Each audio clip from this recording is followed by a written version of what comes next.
Bonsoir à tous. Et bien malheureusement demain ce sera comme d'habitude, c'est-à-dire du soleil au sud et de la grisaille au nord. En fait on a l'anticyclone des Açores qui s'étend vers le golfe de Gascogne. Donc le résultat ce sera très ensoleillé sur la moitié sud. Je vous disais de la grisaille et même des petites bruines sur la moitié nord avec des températures relativement fraîches.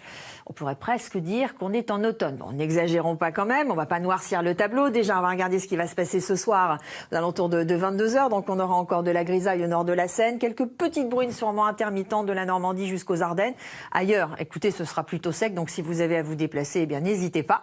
Et puis demain matin, en fait, ce sera très différent. Nous aurons une perturbation qu'on retrouvera avec un ciel très gris du nord, au nord d'une ligne qui va de La Rochelle jusqu'aux Ardennes. Dans l'après-midi, ça va même gagner du terrain à l'intérieur des terres.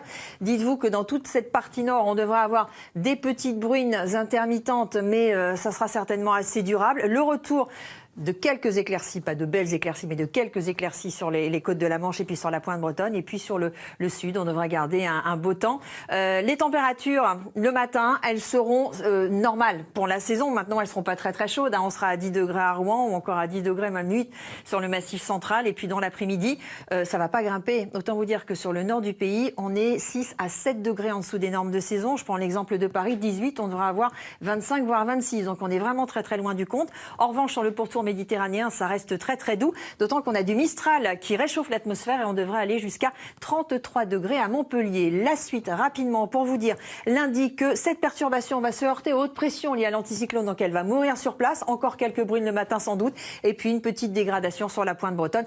Mais on revient sur tout cela juste après le journal présenté par Laurent Delahousse.